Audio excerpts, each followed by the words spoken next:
రైతు పరిస్థితి ఎలా ఉంది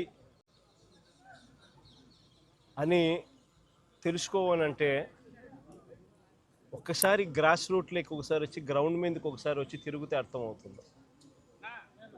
కారణం ఏమిటి అని అంటే ఎంత నిర్దాక్షిణ్యంగా ఈ ప్రభుత్వం వ్యవహరిస్తూ ఉంది, ఎంత నిర్దయగా ఈ ప్రభుత్వం వ్యవహరిస్తూ ఉంది అని చెప్పడానికి ఉదాహరణలు శతకోటి కనిపిస్తూ ఉన్నాయి. నిజంగా ఈ మోంతా అనే ఈ తుఫాను దాదాపుగా 25 జిల్లాలపై ఈ తుఫాను ప్రభావం పడింది. గోదావరి నుంచి గోదావరి పై నుంచి శ్రీకాకుళం దాకా దాని ఇంపాక్ట్, ఇటువైపున చూస్తే కర్నూలు దాకా కూడా ఈ మోంతా తుఫాన్ ఇంపాక్ట్ కనిపించింది. దాదాపుగా ఈ 25 జిల్లాలలో రాష్ట్ర వ్యాప్తంగా దాదాపుగా 15 లక్షల ఎకరాలలో పంట నష్టం జరిగింది. నిజంగా ఎప్పుడు ఊహించని విధంగా ఈ తుఫాను వల్ల పంటలు నష్టపోయిన పరిస్థితులు చోటు చేసుకున్న పరిస్థితులు ఇవి. ఎందుకు ఈ పరిస్థితి వచ్చింది అని అంటే కారణం వరి అన్నది అత్యధికంగా ఈ 15 లక్షల ఎకరాలలో దాదాపుగా 11 లక్షల ఎకరాలు పంట నష్టం జరిగింది వరి పంటకి. ఈ వరి అన్నది కరెక్ట్గా గింజలు పాలు పోసుకునే పరిస్థితిలో ఉన్నప్పుడు జరిగిన దారుణమైన పరిస్థితి ఇది. తీవ్రమైన గాలులు, ఆ గాలులతో పాటు వచ్చిన వర్షాలు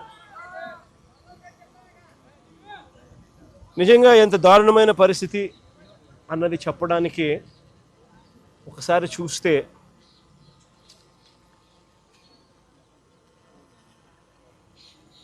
పత్తి, మొక్కజొన్న, అరటి, బొప్పాయి ఇవన్నీ కూడా లెక్కేసుకుంటే దాదాపుగా మరో 4 లక్షల ఎకరాలు అటు ఇటుగా. ఒక వరి దాదాపుగా 11 లక్షల ఎకరాలు. రాష్ట్ర వ్యాప్తంగా దాదాపుగా 15 లక్షల ఎకరాలు రైతులు నష్టపోయిన పరిస్థితుల మధ్య ఈరోజు రైతులు కనిపిస్తూ ఉన్నారు. నిజంగా చంద్రబాబు నాయుడు గారి పాలనలో పరిస్థితి ఎలా ఉంది అని చెప్పి చూస్తే ఈ 18 నెలలు చంద్రబాబు నాయుడు గారు పరిపాలన చేసిన ఈ 18 నెలల్లో దాదాపుగా 16 సార్లు అది సైక్లోన్స్ కానివ్వచ్చు, డిప్రెషన్ కానివ్వచ్చు, కరువు కానివ్వచ్చు, లేదా అల్పపీడనాలు, లేదా అకాల వర్షాలు ఇలా ఏ సందర్భం అయితేనేమి దాదాపుగా 16 సార్లు రైతులు ఇబ్బంది పడిన పరిస్థితులు ఈ 18 నెలల కాలంలో చంద్రబాబు నాయుడు హయాంలో జరిగాయి. ఈ 18 నెలలుగా దాదాపుగా 16 సార్లు రైతులు ఇబ్బంది పడ్డ పరిస్థితులు ఎదురైనాయి. నేను అక్కడే అడుగుతా ఉన్నా, ఈ 18 నెలలుగా కనీసం ఏ రైతుకైనా ఒక్కసారైనా ఇన్పుట్ సబ్సిడీ అన్నా ఇచ్చారా అని అడుగుతా ఉన్నా. కనీసం ఏ రైతుకన్నా ఒక్కసారైనా కూడా కనీసం ఇన్సూరెన్స్ డబ్బన్నా కనీసం ఏ రైతైనా చూశాడా అని అడుగుతా ఉన్నా. కనీసం ఏ రైతుకైనా కూడా పెట్టుబడికి సహాయంగా 20,000 ఇస్తామన్నారు, అన్నదాత సుఖీభవ అని ఒక పేరు పెట్టారు. 2 ఏళ్ళకి కలిపి 40,000 ఇచ్చింది ఎంత అని చూస్తే అరకొరగా 5,000. అంటే పూర్తిగా రైతును వెన్ను విడిచారు. 40,000 ఇవ్వాల్సిన చోట 5,000 ఇచ్చారు పెట్టుబడి సహాయం కింద. 2 ఏళ్ళకి కలిపి 20,000. ఇన్పుట్ సబ్సిడీ రూపాయి రాల. ఇన్ని కలామిటీస్ జరిగిన, ఇన్ని ఇబ్బందులు పడిన, చివరికి ఉచిత పంటల బీమా ద్వారా రైతులకు ఉచితంగా ఇన్సూరెన్స్ అనేది వైఎస్ఆర్సీపీ ప్రభుత్వ హయాంలో ఏ రైతు ఇబ్బంది పడుకోకుండా, ఏ రైతుకు ఏ కష్టం వచ్చినా కూడా వెంటనే ఆ రైతుకు ఉచిత పంటల బీమా ద్వారా ఇన్సూరెన్స్ సొమ్ము వచ్చేది. అలాంటిది దాదాపుగా చెప్తా ఉన్నారు కథలు. 3.5 ఎకరాలు ఉంటే దాదాపుగా 70,000, 66,000 ఇన్సూరెన్స్ డబ్బులు గతంలో అందుకున్న పరిస్థితులు చెప్పుకుంటా ఉన్నారు, రైతులు గుర్తు చేసుకుంటా ఉన్నారు.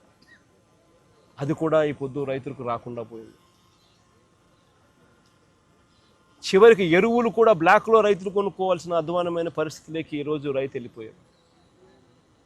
263 రూపాయలకు దొరకాల్సిన ఎరువు యూరియా ఏకంగా 500 రూపాయలకు 600 అన్నైతే 600 రూపాయలకు కూడా కొనుక్కున్నాడు. అవసరాన్ని బట్టి బ్లాక్లో విచ్చలవిడిగా అమ్ముతా ఉన్నారు. పంట అమ్ముదాము అని చెప్పి చూస్తే ఇన్ని నష్టాలకు ఊర్చి రైతు కష్టపడి పంట పండిస్తే పంట అమ్మాలని చూస్తే ఆ పంట గిట్టుబాటు ధరలు రాని పరిస్థితి. ఎంఎస్పి చూస్తే 1750, రైతు చేతికి వస్తుంది ఎంత అంటే కేవలం 1350 రూపాయలు. ప్రతి అడుగులోనూ కూడా రైతు నష్టపోతా ఉన్న పరిస్థితి ఈ చంద్రబాబు నాయుడు గారి ప్రభుత్వంలో మనం చూసాం. నేను అడుగుతా ఉన్నా, అదే ఒకసారి ఇంతకుముందు గతంలో వైఎస్ఆర్సీపీ ప్రభుత్వ హయాంలో ఈరోజు ప్రతి రైతు కూడా ఏ విషయాలు గుర్తు తెచ్చుకుంటా ఉన్నాడు. ఏ రోజు ఏ రైతు కూడా పంట నష్టం జరిగితే ఇబ్బంది పడే పరిస్థితి రావాల్సి వస్తుంది అని ఏ రోజు ఏ రైతు అధైర్యపడాల. గతంలో వైఎస్ఆర్సీపీ ప్రభుత్వ హయాంలో ప్రతి రైతుకు ఒక భరోసా ఉండేది. పంట గన నష్టం జరిగిందనంటే జగనన్న ఉన్నాడు, ఉచిత పంటల బీమా ఉంది, వెంటనే మాకు డబ్బులు వస్తాయి. పంట నష్టం జరిగినా కూడా అన్న తోడుగా ఉంటాడు, ఉచిత పంటల బీమా చేశాడు, మాకు ఆదుకుంటాడు అని చెప్పి ప్రతి రైతుకు ఒక భరోసా ఉండేది. అన్న ఉన్నాడు, సీజన్ ముగిసేలోగానే ఇన్పుట్ సబ్సిడీ మా చేతికి డబ్బిస్తాడు, మరుసటి సీజన్ పోయేసరికి మళ్ళీ చేతిలో డబ్బులు ఆడతాయి, మా చేతిలో డబ్బులు వస్తాయి, ఆ డబ్బుతో మళ్ళీ మరుసటి సీజన్కు మళ్ళీ పంటలు వేసుకునే పెట్టుబడికి పెట్టే పరిస్థితి మాకు ఉంటుంది. పెట్టుబడి మొదలయ్యేసరికి రైతుకు భరోసా ఉండేది. రైతు భరోసా కింద అన్న ఉన్నాడు, 13,500 మాట చెప్పాడు. మాట చెప్పిన ప్రకారం ప్రతి సంవత్సరం ఖచ్చితంగా ఇచ్చాడు. పంట వేసే సమయానికే మా చేతికి 7,500 రూపాయలు మా చేతికి వచ్చేది. అక్టోబర్లో మరో 4,000 ఇచ్చేవాళ్ళు, జనవరిలో మరో 2,000 వచ్చేది. ఖచ్చితంగా 13,500 ఆయన చెప్పిన ప్రకారం ఖచ్చితంగా ప్రతి సంవత్సరం ఆయన ఇచ్చేవాడు పెట్టుబడికి సహాయంగా అని చెప్పి ప్రతి రైతుకు ఒక భరోసా ఉంటుంది. ఏ రైతుకైనా కూడా ఆర్బీకే అనేది చేయి పట్టుకుని నడిపించే ఒక వ్యవస్థగా ఉంటుంది. ప్రతి రైతు కూడా తాను వేసిన పంటను ఈ క్రాప్ జరిగేది. ఆర్బీకే పరిధిలోనే అక్కడే అగ్రికల్చర్ అసిస్టెంట్ అక్కడే ఉండి అగ్రికల్చర్ గ్రాడ్యుయేట్ చదివినవాడు సచివాలయాలతో అనుసంధానమై వాలంటీర్లు చేయబట్టుకొని నడిపిస్తూ ప్రతి రైతును కూడా తన పొలంలో తాను వేసిన పొలంలో తన రైతన్నను నిలబెట్టి ఫోటోలు తీసి జియో ట్యాగ్ చేసి ఈ క్రాప్ వ్యవస్థను ఈ క్రాప్ బుకింగ్ నమోదయ్యేది. ఆ బుకింగ్ నమోదు కావడంతో ఏ రైతుకైనా కూడా ఏ పంటకు ఎప్పుడు ఏ ఇబ్బంది వచ్చినా కూడా వెంటనే ఆ ఈ క్రాప్ నమోదైంది కాబట్టి రైతుకు వెంటనే ప్రభుత్వం తోడుగా నిలబడేది. ఆ ఆర్బీకే పరిధిలో ఏ రైతుకన్నా కూడా గిట్టుబాటు ధర రాని పరిస్థితి ఉన్నప్పుడు ఆ ఆర్బీకేలోనే పంటలు ఈ రేట్లకు కొనుగోలు చేస్తాము, ఈ రేటు కన్నా తక్కువ పడిపోతే ప్రభుత్వం ఇంటర్వ్యూన్ అవుతుంది, వెంటనే రైతుకు తోడుగా నిలబడుతుంది అని ఒక భరోసా ఇస్తూ ఒక మార్కెట్ ఒక మినిమం రేట్లు, గిట్టుబాటు రేట్లు, ఎంఎస్పీ మినిమం రేట్లు, ఆర్బీకే రేట్లు పెట్టుండేవారు గత వైఎస్ఆర్సీపీ ప్రభుత్వంలో. ఎక్కడ పంట రేటు తగ్గిపోయినా కూడా వెంటనే ఆ ఆర్బీకే పరిధిలో వెంటనే అక్కడి నుంచి అలర్ట్, అగ్రికల్చరల్ గ్రాడ్యుయేట్ అక్కడ వెంటనే అలర్ట్ ఇచ్చేవాడు. వెంటనే జాయింట్ కలెక్టర్ ఎవరైతే జాయింట్ మేనేజింగ్ డైరెక్టర్గా కూడా తనను మార్క్ఫెడ్కు జాయింట్ మేనేజింగ్ డైరెక్టర్గా కూడా తనకు హోదా ఇచ్చి ఇటువంటి పరిస్థితుల్లో ఇంటర్వ్యూన్ అయ్యే బాధ్యత ఏదైతే పెట్టామో వెంటనే జేసీ ఇంటర్వ్యూన్ అయ్యేవాడు. ఆ ఆర్బీకే పరిధిలో పంటను కొనుగోలు చేసి మార్కెట్లో కాంపిటీషన్ క్రియేట్ చేసి రైతుకు తోడుగా నిలబడేవాడు. సీఎం యాప్ అని continuous monitoring of agricultural price and produce అని ఒక యాప్ ఆర్బీకే అసిస్టెంట్ చేతిలోనూ ఆర్బీకేలో ప్రతి రైతుకు బాసటగా ఉండేది. ఏ పంట రేటు తగ్గినా కూడా వెంటనే ప్రభుత్వం ఇంటర్వ్యూన్ అయ్యి తోడుగా రైతుకు ఉండేది.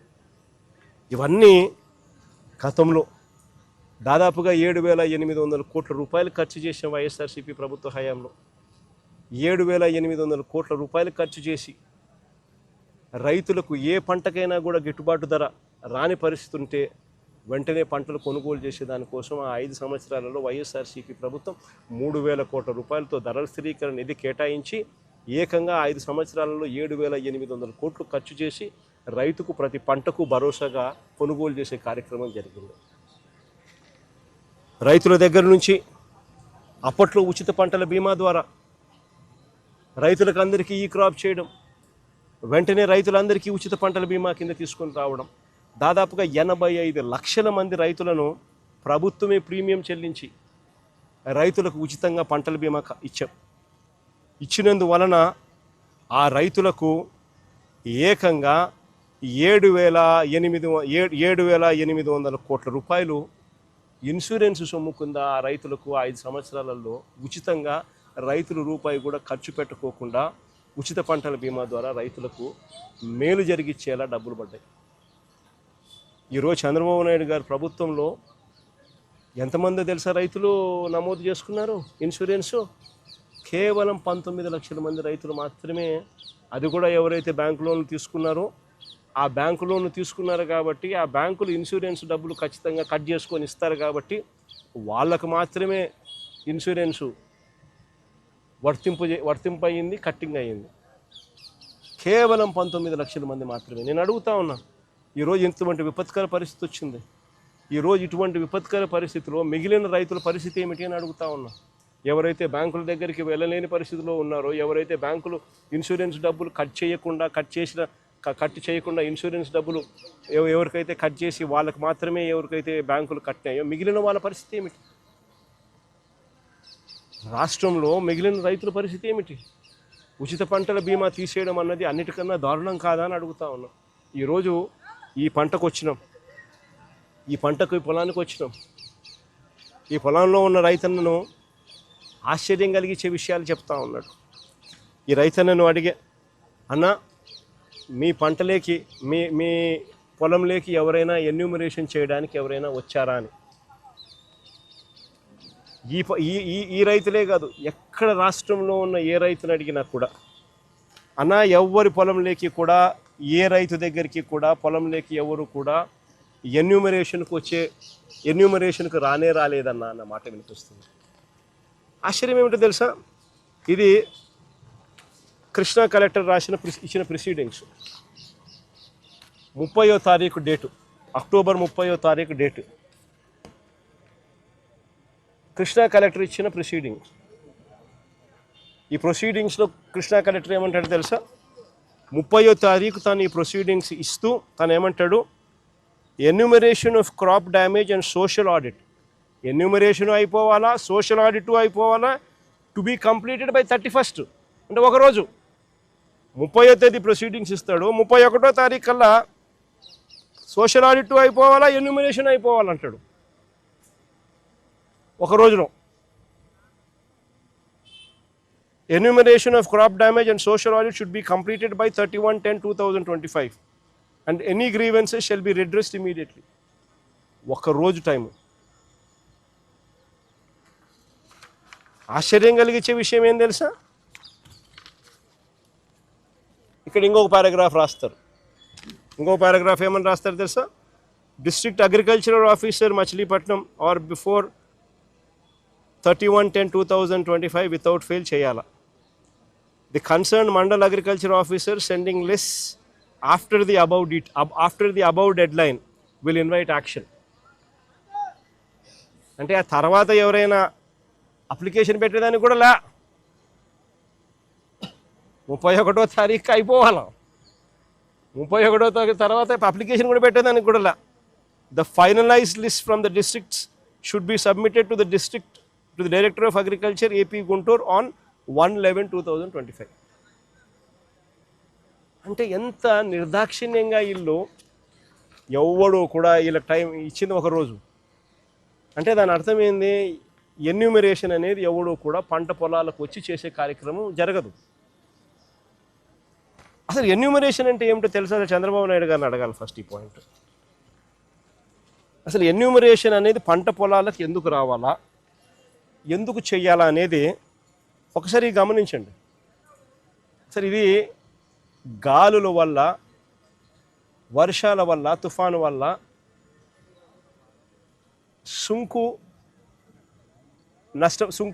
సుంకు విరిగిపోయిన ధాన్యం ఎన్యూమరేషన్ చేసేటప్పుడు ఏ అధికారైనా కూడా ఫస్ట్ పొలంలో అడుగు పెట్టాలి, పెట్టి చూడాలి సుంకు విరిగిపోయిందా, సుంకు విరిగిపోలేదా. ఎన్యూమరేషన్ ప్రక్రియలో భాగంగా రాయాల. ఎందుకంటే సుంకు విరిగిపోతే తర్వాత ఇది పాలు పోసుకునే పరిస్థితి ఉండదు. తర్వాత జర్మినేషన్ ప్రాసెస్ ఆగిపోతుంది.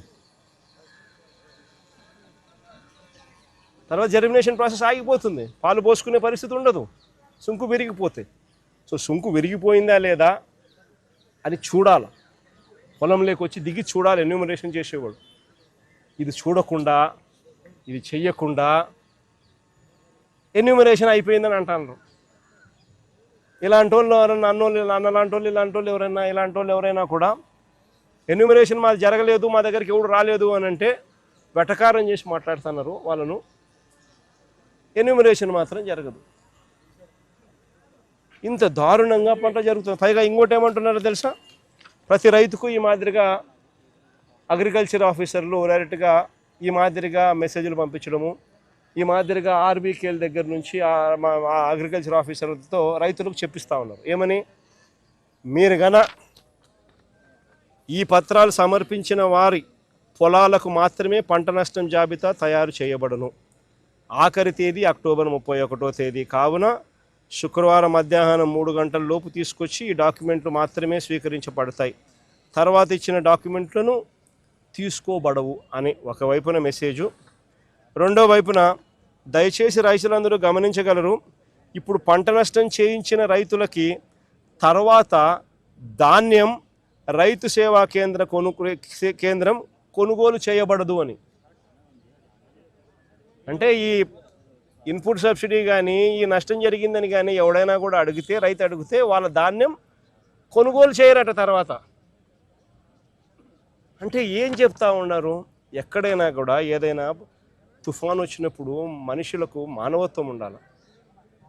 మానవత్వం అనేది ప్రభుత్వం ప్రదర్శించి తుఫాను వచ్చినప్పుడు, ఇంకోటి వచ్చినప్పుడు వాళ్ళకి ఇన్పుట్ సబ్సిడీ వచ్చేట్టుగా చేయాలి, వాళ్ళకి ఇన్సూరెన్స్ వచ్చేట్టుగా చేయాలి.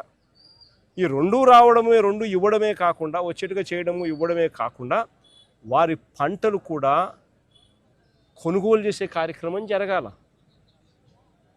అలాంటిది అది ఇస్తే ఇదేమో, ఇది ఇస్తే అదేమో అని చెప్పి, అది మీరు కానీ అప్లికేషన్ పెడితే పంటలు మేము కొనుగోలు చేయము అని చెప్పి రైతులను బ్లాక్మెయిల్ చేస్తూ ఉన్నారు, రైతులను థ్రెటన్ చేస్తూ ఉన్నారు అని అంటే, రైతులను బెదిరిస్తూ ఉన్నారు అని అంటే, నిజంగా ఎంత నిర్దాక్షిణ్యమైన ప్రభుత్వము, ఎంత నిర్దయ ప్రభుత్వం ఇది అని చెప్పడానికి ఇంతకన్నా వేరే నిదర్శనం కావాలని అడుగుతా ఉన్నా. ఆశ్చర్యం కలిగించే విషయాలు. ఈ ప్రభుత్వం అయితే అసలు ఈ క్రాప్ అనే ప్రక్రియ కూడా పూర్తిగా ఎగనామం పెట్టేసింది. ఈ క్రాప్ అనేది ఎగనామం పెట్టింది. అసలు ఈ క్రాప్ అనేది ఎందుకు చేయాలి, ఈ క్రాప్ అనేది ఎందుకు ఇంత అవసరము అనేది ఇలాంటి విపత్కర పరిస్థితుల్లో ప్రతి రైతుకు అదొక శ్రీరామ రక్షగా నిలబడుతుంది.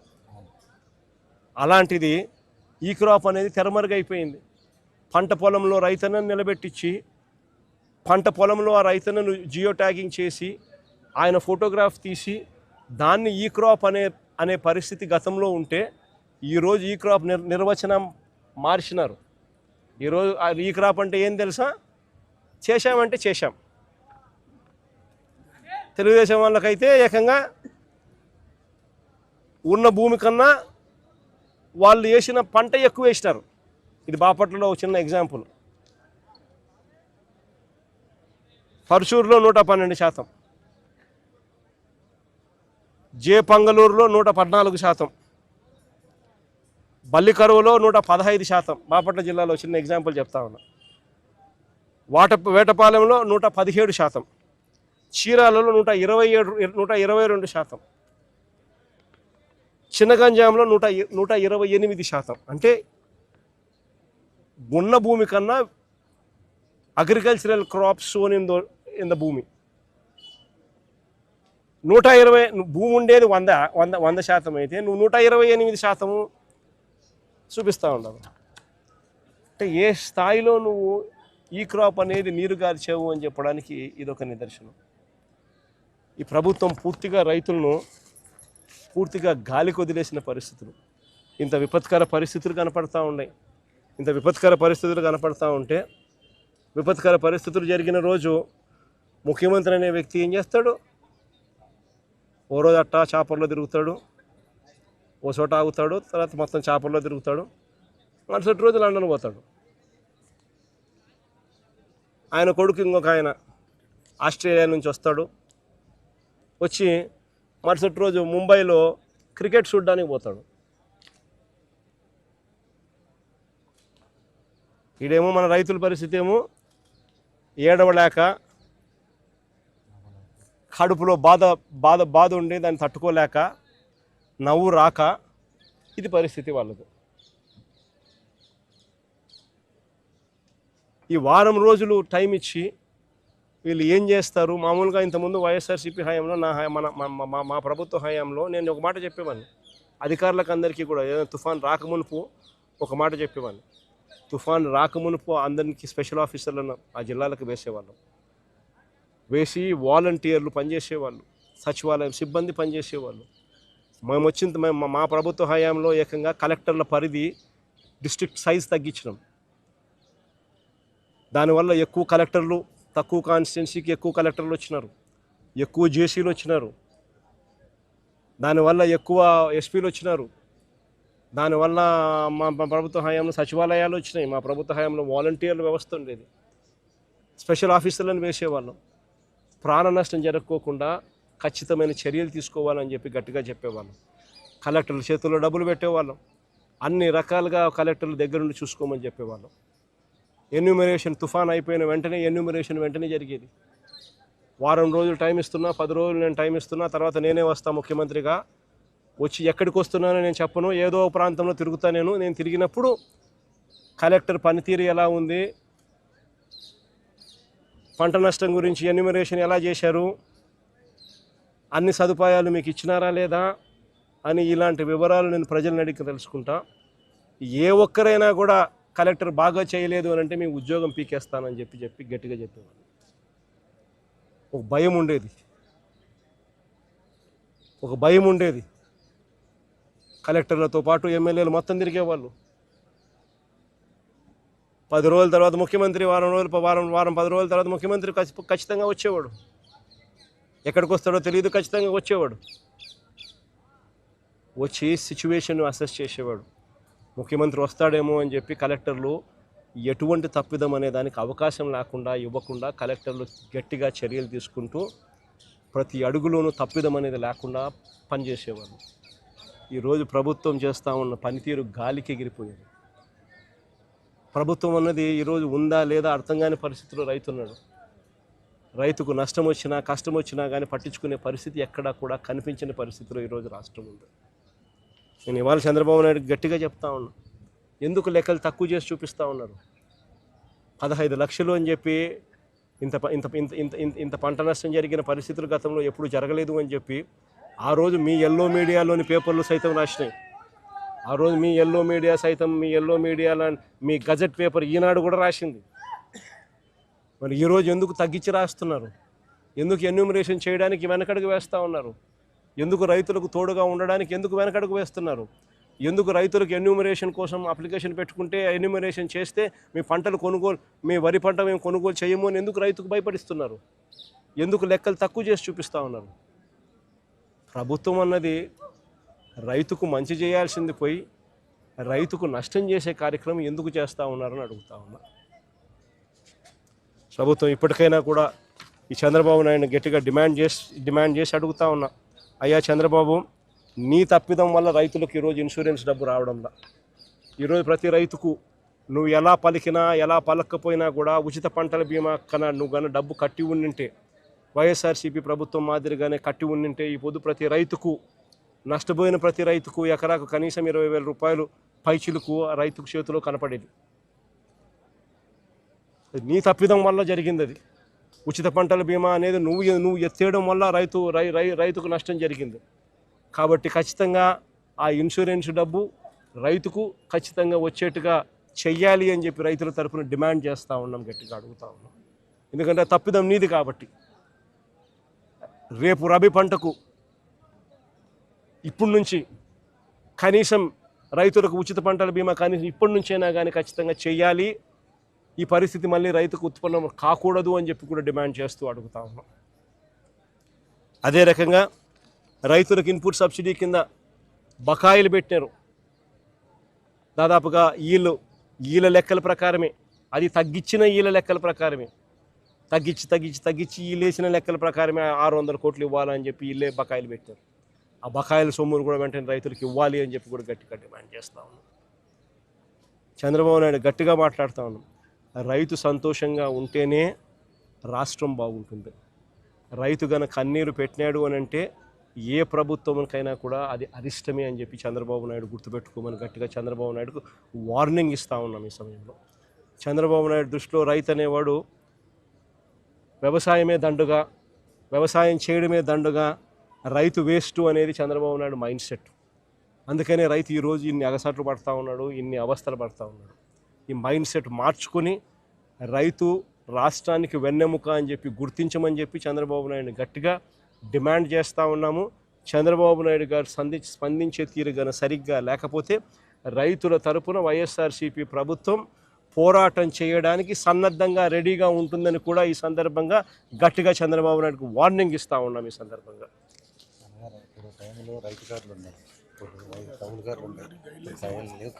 ఒక్కరికి కూడా కౌలు కార్డు కూడా ఇచ్చిన పాపాన పోలే చంద్రబాబు నాయుడు.